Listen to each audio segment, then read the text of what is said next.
ቀድር ልብ አንጠልጣይ ታሪክ ተራኪ ረዚቃ መሐመድ። ለቻናላችን አዲስ ከሆናችሁ ላይክ፣ ሼር እና ሰብስክራይብ በማድረግ ቤተሰባችን እንድትሆኑ በታላቅ አክብሮት እንጋብዛችኋለን። ስለምትከታተሉንና ከኛ ጋር ስለሆናችሁ ከልብ አድርገን እናመሰግናለን።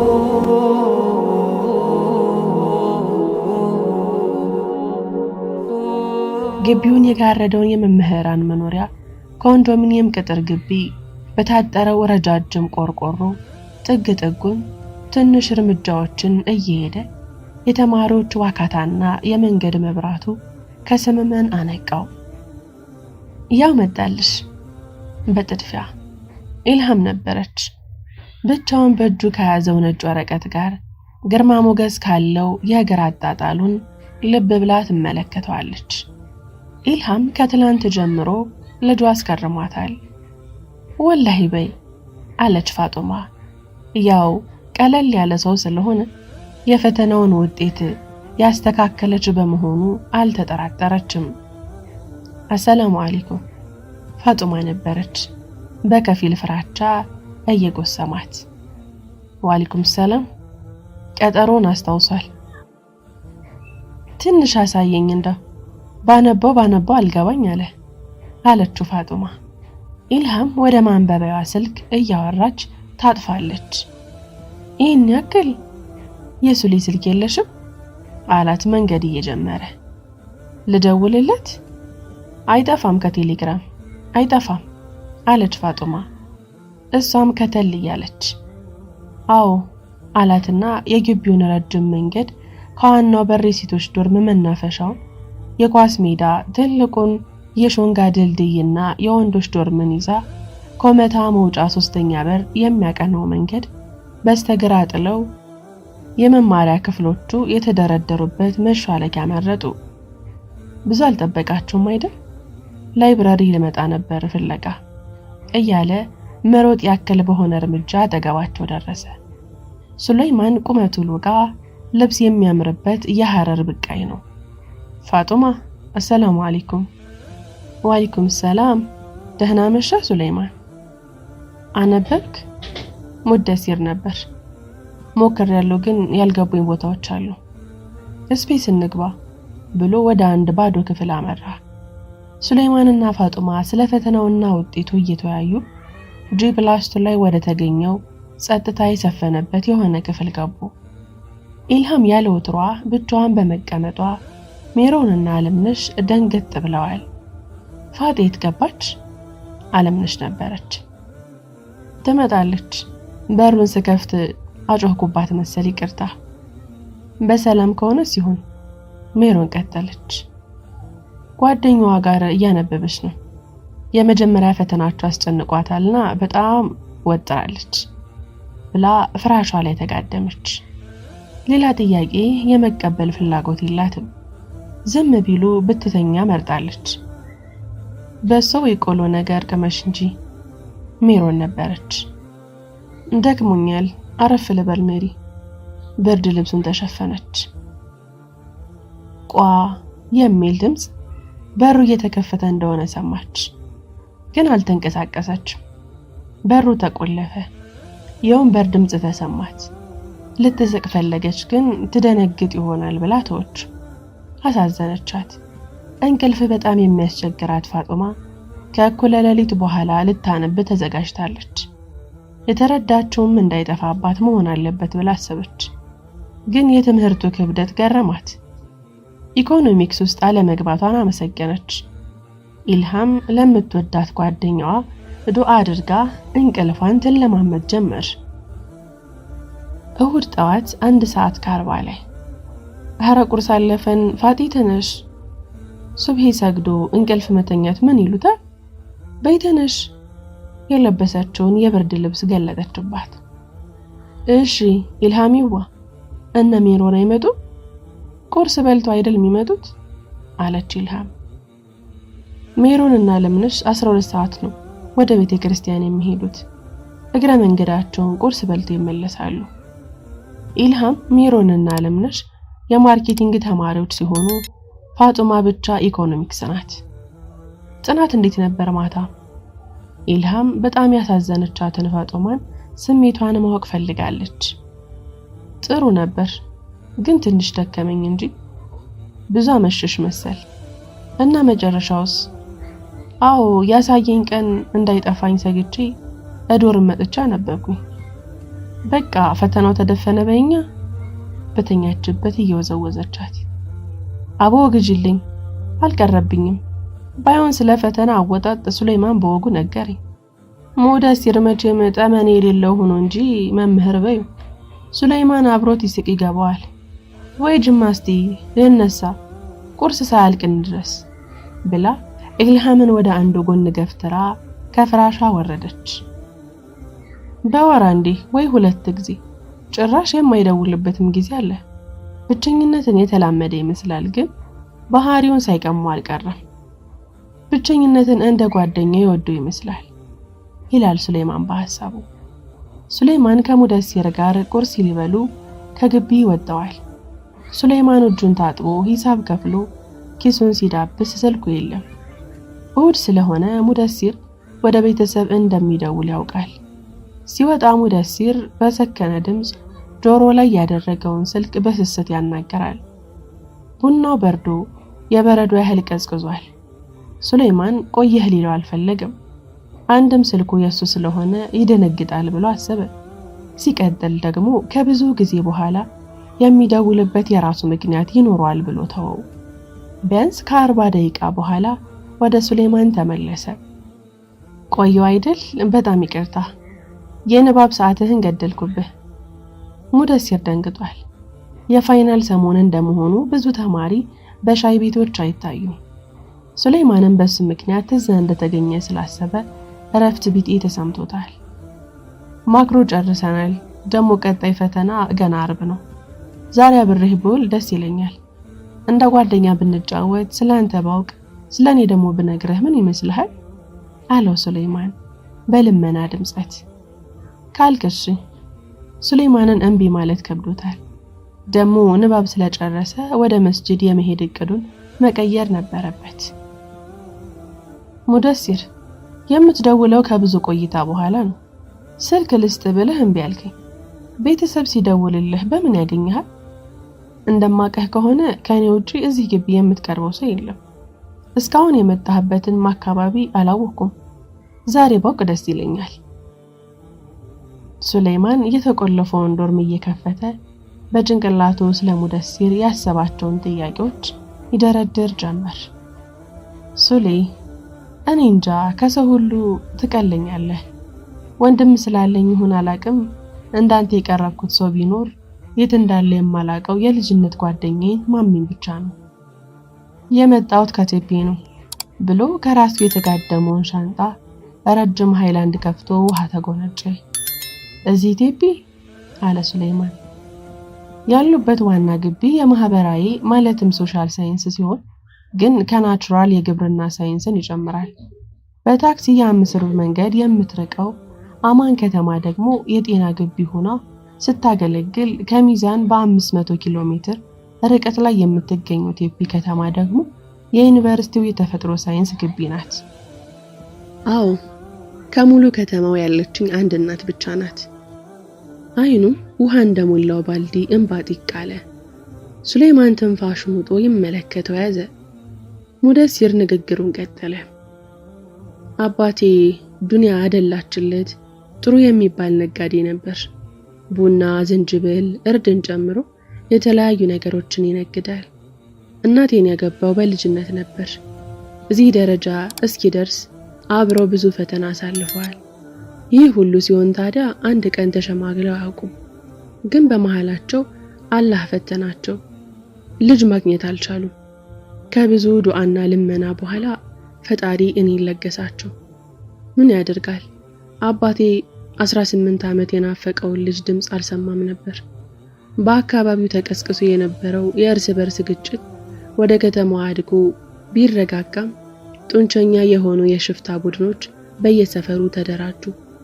መንግስትንም መገዳደር ጀመሩ። መንግስት ቴፒ ከተማን ቀን ብቻ ነው የሚያስተዳድራት። ማምሻውን በየሰፈሩ ራሳቸውም በጦር መሳሪያ ያደራጁ ቡድኖች ፈረቃቸውን ይይዛሉ። የ5 ወር ጽንስ ሳይለው ብዙ ጊዜ ብር ካላመጣህ የሚሉ ሽፍቶች ማታ መጡ። በዛ ሰሞን ደግሞ የቡድኑ አባላት በብዛት በመንግስት ወታደሮች እየተገደሉ ነበር። ባላወቀው ምክንያት አባቴን እንደጠቆመባቸው ይነግራቸዋል። ከሌሊቱ 7 ሰዓት ገደማ በሩን ገንጥለው ገቡ። እናቴ እርጉዝ መሆኗን ስለሚያውቁ ቢገሏት ከማህበረሰቡ እንደሚተፉ ስለተጠራጠሩ ተዋት።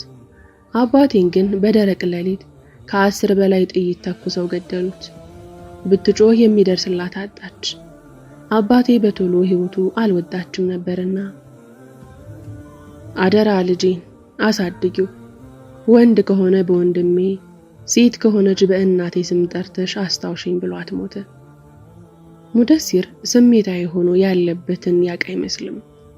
ሱሌይማን ደግሞ አይጥ የሚጠብቅ ድመት ይመስል ጆሮውን አቁሟል፣ አይኑን ባቀሯል።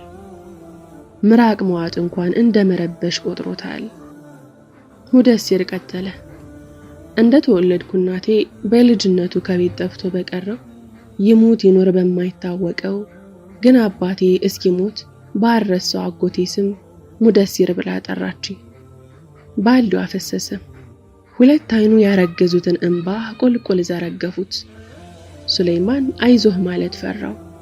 የተሸከመው ማዕትን አሰበው እና አለ ሙደሲር ከእንባው ጋር እየታገለ በህይወት ይኑር ይሞት የማላቃቸው ጓደኛዬ ማሜና አጎቴ እንዲሁም ኢትዮጵያ ያለችውን እናቴን በህይወት እንዲያቆይልኝ አላህን እለምናለሁ። ከአባቴ ሞት በኋላ እናቴ ጤናዋ ጥሩ አይደለም። በተደጋጋሚ ያማት ነበር። ሌላ ባልም አላገባችም። ንብረቱም ነጋዴ ስለነበረ በየገጠሩ በሂሳብ ከየገበሬ ለሱ የሚገዙ ሰዎች ስለነበሩ ብሩ አብዛኛውን የሰው እጅ ላይ ቢሆንም አምጥቶ የሰጣት በጣም ትንሽ ሰው ነበር። በእጁ ያለውንም ቢሆን ያማት ስለነበር በሕክምና የት ገባ ሳይሉት እልም አለ። የምንኖርበትን ቤት የገዛ አባቴ ጓደኛ ቤቱ የሱ መሆኑን በፍርድ ቤት አስመስክሮ አባረረን። እናቴ የ7 ወር ጨቅላ ልጅ ታቅፋ መስጂድ ደጃፍ ወደቀች። ሼህ ቃሲም የሚባሉ የመስጂድ ኢማም በሴቶች በኩል አነስተኛ ሸራ ወጠሩላት። የሴቶችን መስጂድ እንድትንከባከብና በወር 150 ብር ሊከፈላት አመቻቹላት። በስራው ግን ብዙ አልቆየችም። ህመሙ እየባሰባት ሼህ ቃሲም ብር እያሰባሰቡ ያሳክሟት ነበር። ያደኩት መስጂድ ነው። በመስጂድ ባለቤትነት የሚተዳደር አልፋሊህ የሚባል ከ1 እስከ 8 የግል ትምህርት ቤት አለ። እስከ 8ኛ ክፍል እዛ በነፃ እንድማር በሼህ ቃሲም ተመቻቸልኝ። ከአልፋሊህ 8ኛን እንደጨረስኩ ሚኒስትሪ ከፍተኛ ውጤት ስላመጣው የአልፋሊህ ትምህርት ቤት መምህራን ደብተር፣ እስክርቢቶ እንዲሁም ቤተ መንግስት የሚመስለውን የቴፒ 2ኛ ደረጃ ትምህርት ቤትን ዩኒፎርም በሽልማት አበረከቱልኝ። በሁለተኛ ደረጃ ትምህርቴን ጠንካራ ነበር። የማትሪክና ኢንትራንስ ውጤትም ከግቢው ጥሩ የሚባል ነበር። በልጅነቴ ህመምተኛ እናቴንና እኔን የማስተዳደር ኃላፊነት ተሸከምኩ።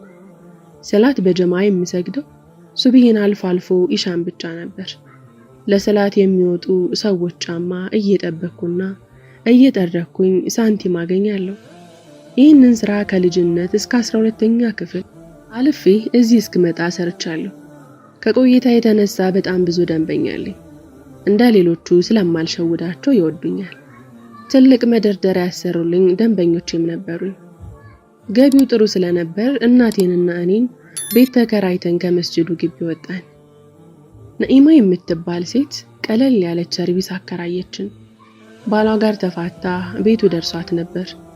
ከትልቁ ግቢ ውስጥ የሚያምር ቤትና ከኋላው የኛ ሰርቪስ ኩሽና፣ ሽንት ቤት አለው።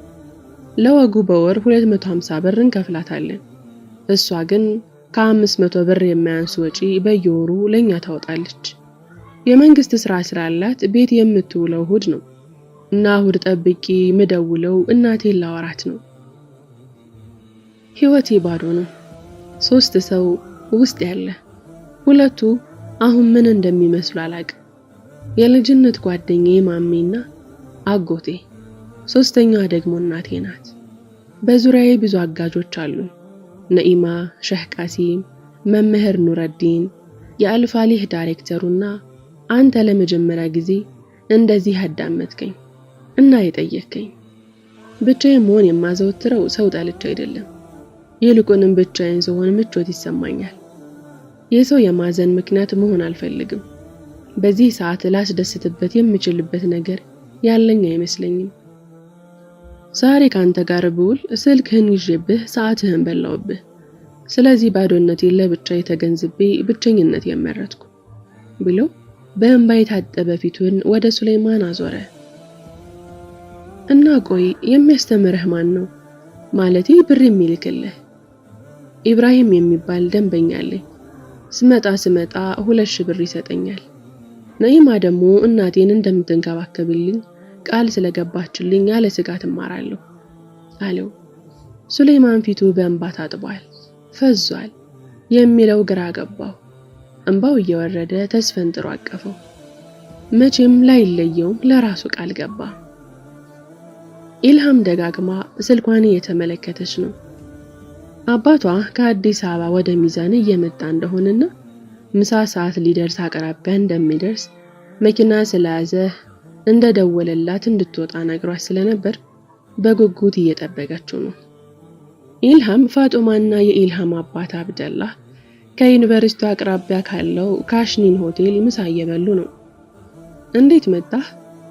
ኢልሃም ከመጠን በላይ የሆነ ደስታዋ ፊቷ ላይ ይነበባል። አጎትሽ ጋር ቴፒ እየሄድኩ ነበር። ስመለስ ላገኘሽ ባስብም አልቻልኩም። ወደ ራሱ ሳባ አድርጎ አጥብቆ አቀፋት። አጎቴ ደህና አይደለም እንዴ? ትላንት እኮ ደውሎልኛል። እንደውም ብሬክ እኔ ጋር ነሽ ብሎኛል። በቀስታ አባቷን ፊት ተመለከተች። ቤቱ ይብሎ ብለሽ ነው? እየመጣ ታየኛለህ። 2 ወር ሙሉ እዛ ግቢ ውስጥ አያልፍልኝም። አንቺን ደስተኛ ካደረገሽ እንደፈለግሽ። ውድድር የማረገኝ አባት በሁለት እጇ እቅፍ አድርጋ ሳመችው። ፋጤ ትምህርት ጥሩ ነው? ደግ ነው። ፈተና ሰሞን ሆነና ትንሽ ከብዶናል። በሉ ተነሱ ልጆች፣ ገብታችሁ አንብቡ። እኔም ሳይመሽ መንገድ ልጀምር አሏቸውና ቀልጠፍ ብለው ተነሱ። በር ላይ ጥሏቸው መኪናውን አዙረው ቁልቁል ወደ ቴፒ ሽምጥ ጋለቡ። የመጀመሪያው መጨረሻ። ስለ አንድ ነገር ማሰብ ጤናማ ነው፣ ግን ምን እንደምታስብ ሳታውቅ አእምሮህን ቢዚ ማድረግ ከጀመርክ እርግጠኛ ሁን ውስጥህ አሊያም በዙሪያ አዲስ ነገር አስተናግደሃል።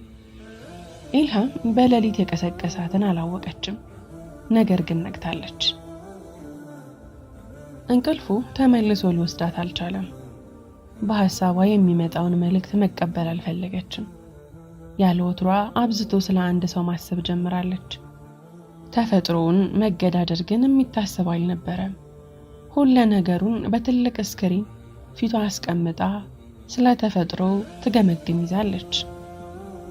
በደሟ ምን እየተዘዋወረ እንዳለ መገመት አልቻለችም። ወይ ጉድ ብላ ወደ ሌላ ጎን ትዞራለች። ፈተና ማለቁን ተከትሎ ተማሪዎች የየግል ውሎ ያበዛሉ። ሁሉም እንዳዋዋሉ ጓደኛ ይኖረዋል። ጠጥተው የሚመጡ፣ ኮመታ የሚመጡ፣ ዋይፋይ 24 ሰዓት የሚውሉ ብዙ ናቸው። ተማሪዎች የሚተያዩት ካፌ ሰዓት ሲደርስ ብቻ ነው ቢባል ማጋነን አይሆንም። ሳምንቱን ሙሉ አላየችውም። ምናልባት በየዩኒቨርሲቲው አቅራቢያ ዘመድ ካለው ወይ ደግሞ የዚህ አካባቢ ልጅ ከሆነ ሄዶ ይሆናል ብላ ስለገመተች ፍለጋዋን ቀጥላለች። ከሁሉ በላይ ያሳሰባት ግን የእረፍት ጊዜ ደርሷል። ከቀጣይ ሳምንት በኋላ ሁሉም ተማሪዎች ወደ የቤታቸው ይሄዳሉ። ያ ረቢ በማልችለው አትፈትነኝ። የኢልሃም ስልክ የስክሪን ፎቶግራፍ ላይ ያለ ጽሑፍ ነው። ስልኩን አብርታ ሰዓት አየች። 11:50 ሆኗል። ያለ እንቅልፍ ማደሯን ማመን አቃታት። ምንጮች እየተከሰተ እንዳለ አልገባትም። ጉልበቷን ማሳየት ፈለገች። ለማያውቃት ለማይሰማት ሰው ደግማ እንደማታስበው አመናጭቃ ነገረችው። ትኩረቷን ሌላ ነገር ላይ ለማድረግ ሞከረች። ቀጣይነቱ ባይታወቅም ለጊዜው ግን ድል አድርጋለች። ሱብሂ ደርሷል። ፋጤ አንቺ ፋጤ፣ አረ ሱብሂ አረ ነጋ ተነሺ ደግ በይውሃ በሃይላንዱ አድርጊ ኢልሃምዋ። አይኖቿ እንደተከደኑ ፋጤ ምላሽ ሰጠች። ሱለይማንና ሙደሲር ሾንጋ ወርደው ሻወር ወስደው ወደ ዶርም ተመልሰዋል። ጁማ ለመስገድ ከመውጣታቸው በፊት ሱለይማን ከሎከሩ ውስጥ ጥቁር ፌስታል አወጣ። ሙደሲር እስኪ እጅን ሞክራት ልክ እንደሚሆን እርግጠኛ ነኝ ብሎ የሚያምር ጀለቢያ አውጥቶ ሰጠው። ሱብሃን እንዴት ያምራል በአላህ። ሱሌ ተቸገርኩ ወላሂ። የሱለይማንን ባህሪ ያውቀዋል። ለምን ገዛህ ቢለው እንደሚከፋ ተረድቶታል። እህቴ ናት የገዛችልህ። ስላንተ አውርቻት ነበር። መሳፈሪያ ስትልክ ስጦታ ገዝተህ ስጥልኝ አለችኝ። ስገዛው አይበቃህም መስሎኝ ነበር። ወላሂ ግን አምሮብሃል። ጀዛኪላህ በልልኝ። ተያይዘው ወደ መስጂድ መንገድ አመሩ። ሙደሲር ከተመጠመው አማይማ ጋር ጀለቢያው ስለተስማሙ ውበቱ ለጉድ ነበር። ኢልሃም ፋጤን ዶርም ትታ ለጁምዓ መንገድ ካገኘቻቸው ሴቶች ጋር ወደ መስጂድ እያዘገሙ ነው። ፋጤ የለችም የሚሉ ጥያቄዎች ቢበዙ አትሰግድም የሚለው አጭር የኢልሃም መልስ በቂ ስለነበር ደግሞ ለምን የሚል አልነበረም። ጁምዓ ያውን ፈተና በተጠናቀቀበት እና ገና ተማሪው ከረፍት ወደ ግቢ በገባበት ሰዓት በዩኒቨርሲቲ ውስጥ ልክ የኢድን ያክል ድምቀት አለው። ከዶርም ሁሉም እየተጠባበቀ ወደ መስጂድ ስለመሄድ በዛ ያሉ ጀለቢያና ጅልባብ የለበሱ ሰዎችን መመልከት የተለመደ ነው። ዋናው በር ሲደርሱ ብዙ ወንዶች ከበላያቸው ብቅ አሉ። ከለበሱት ጀለቢያና አማይማ ጋር ሰላማዊ ሰልፍ አስመስለውታል። እየቀረቡ ስለመጡ ሁሉም የሚያውቀውን እየጠራ እንትናን አላማረበትም። አንዳንዶቹ ደግሞ ከስራው ይሁን መስጂድ ባለመሄዱ ምክንያት እንጃ እንዴ እንትና ሙስሊም ነው እንዴ ይላሉ። ኢልሃም ከብዙ ፍለጋ በኋላ አይኗ የገባውን ልጅ ማመን አልቻለችም። ነብዩላህ ዩሱፍ አለይሂ ሰላም እንዴት ቆንጆ እንደነበሩ ማወቅ አያዳግትም። ምክንያቱም ሙደሲርን ይበልጡታል። አስፋልቱ መሃል መቀመጥ አሰኛት። እግሯ ተያያዘ። መስጊዱ እንደዚህ እንደሚርቅ የገባት ዛሬ ነበር። ልትጠራው አሰኛት። እሷም እንደሌሎቹ ይሄው ያልጃ አያምርም ልትል ፈለገች። ግን ምላሷን የማዘዝ ኃይል አጣሁ ብላ አስባ ስለማታቅ ተገረመች። ማን ይረዳት ይሆን? ወዲያው ደስ የሚል ስሜት በእንባ የታጀበ መነሻና መድረሻ የሌለው የሌላ ዓለም ሰው የሆነች ያክል ተሰማት። በመስጂዱ ውስጥ ጉምጉምታ አለ። ሰዓት ደርሷል፣ ግን ኹጥባ አልተጀመረም። ተማሪዎችን የሚያገለግል አንድ ልጅ ብቻ ነው ያለው። የታሪክ ተማሪው አህመድ ሌላ የተቸገረ ቀን እንኳን የሚሆን አልነበረም። ሱሌይማን ሙአዚኑን ጠራውና ስላለ ሁኔታ ጠየቀው። ሱሌ ሰዓቱ ገፋ ይበልና ዙሁር እንስገድ ብዬ ነው። አህመድ ዘመድ ጋር ሄዷል አለ ሙአዚኑ ፉአድ። ሱሌይማን ሙደሲርን አየው፣ ግን ሊጫነው አልፈለገም። ፉአድ ያለውን ሰማህ አለ ሱሌይማን ወደ ሙደሲር እየዞረ። አዎ የፈለገው ገብቶታል። ብትሞክርስ? ሱሌይማን ሙደሲርን ማየት ፈልጓል። ሰዓቱ አልሄደም አሁን? አረ ገና ነው። ሱሌይማን ተጣደፈና ፉአድ ነገረው። ልምድ እንዳለው ያስታውቅ ነበር። በእጆቹ ብጣቂ ወረቀት ሳይኖር የአላህ ፍራቻ በሚል ርዕስ ጥንቅቅ ያለ ኹጥባ ከዛም በሚገርም ድምፅ አሰገዳቸው። ፉአድና ተማሪዎች ፈዘዙ። አልፎ አልፎ እንደ እብድ የሚጠረጥሩት ልጅ መሆኑን አላመኑም። ስንት ሰው ይሆን የሚታዘበን? ያለምንም እውቀት ስንዘላብድ የምንውለው? በዙሪያችን በጉዳዩ ጥልቅ እውቀት ኑሯቸው ዝምታን የመረጡ ድድብናችንን ተገንዝበው ለብቻቸው ይሳቁብን ስንቶች ይሆኑ? እንደ አዋቂ ራሳችንን ቆጥረን ስንት ያልገባንን ነገር አብዝቶ ለገባቸው ሰዎች አስረድተን ይሆን? ሱሌይማን እነዚህ ጥያቄዎች በውስጡ ሲዘዋወሩ ተሰማ። ውድ የቻናላችን ቤተሰቦች ታሪኩ እንደተመቻችሁ ባለሙሉ ተስፋ ነው። ሀሳብ አስተያየቶቻችሁን በኮሜንት የገለጻችሁ እንዲሁም ሼር፣ ላይክ፣ ሰብስክራይብ በማድረግ የቻናላችን ቤተሰቦች ክፍል 3 ይቀጥላል።